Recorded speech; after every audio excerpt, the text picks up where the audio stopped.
ایک بھائی نے پوچھا کہ ارطغرل غازی کے حوالے سے جو آج کل ڈرامہ چل رہا ہے اس پر آپ کی کیا رائے ہے؟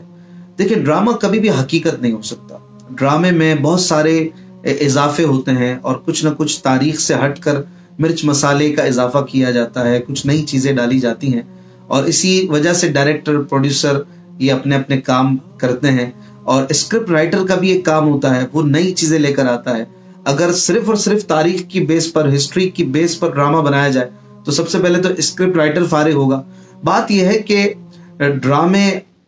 اور فلمیں جو ہوتی ہیں وہ کبھی بھی قوموں کی تعمیر نہیں کرتی ہیں، اور خاص کر جب اس میں اللہ رسول کی نافرمانیاں دکھائی جائیں، اجنبی مرد و عورت کو میاں بیوی کے کردار میں دکھایا جائے، اس میں میوزک چل رہا ہو، عورتیں دکھائی جا رہی ہوں، بے پردگی ہو، تو وہ کس طرح کسی قوم کی تعمیر کرے گی؟ اور پھر ایسے ڈرامے کو مقدس کہنا، یہ کبھی بھی علماء صلحاء اس کو تسلیم نہیں کریں گے. اگر تاریخ کے کسی ایسے کردار کو آپ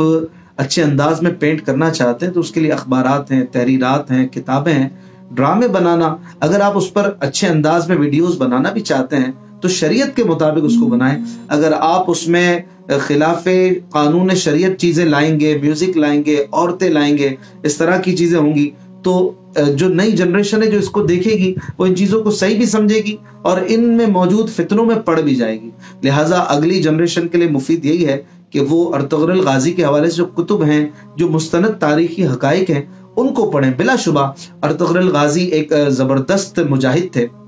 اور انہوں نے بڑے بڑے کارنامے سر انجام دیے ہیں، لیکن بہرحال جو اس وقت ڈرامہ چل رہا ہے اس سے ہم اتفاق نہیں کریں گے اور نہ ہی اسے دیکھنے کی ترغیب دیں گے، بلکہ یہی کہیں گے کہ لوگ نہ اسے دیکھیں، نہ پروموٹ کریں، نہ اسے شیئر کریں، بلکہ اس حوالے سے اپنا دامن بچائیں، اپنے بچوں کو، اپنے بچیوں کو بھی بچائیں، تاکہ اس طرح کے کسی معاملے میں ان کا دامن ملوث نہ ہو. اور اگر آپ انہیں دکھائیں گے تو جہاں کوئی ایک آدھ اچھی چیز، دو چار اچھی چیز بھی دیکھ لیں گے تو کوئی غلط بات بھی ان کے ذہن میں آئے گی، چار غلط چیزیں بھی آپ کے گھر میں گھسیں گی، اور پھر کہیں ایسا نہ ہو کہ ایک مکسچر بن جائے، آپ صحیح اور غلط کو ملا کر، حق اور باطل کو ملا کر پھر کسی کام کی طرف آئیں تو پھر اس سے آپ کو کوئی فائدہ حاصل نہیں ہوگا. جب حق میں باطل کی آمیزش ہو جاتی ہے، ایک بالٹی پانی میں ایک قطرہ پیشاب بھی ڈل جائے تو وہ بالٹی بھی کام کی نہیں رہتی ہے، وہ بالٹی بھی وضو اور غسل کے لائق نہیں رہتی ہے. تو آپ کس طریقے سے ایک پورا ڈرامہ فلمی انداز میں شوٹ کر کے بے پردہ عورتوں اور موسیقی کے ساتھ اسلام میں اسے مقدس بھی مانیں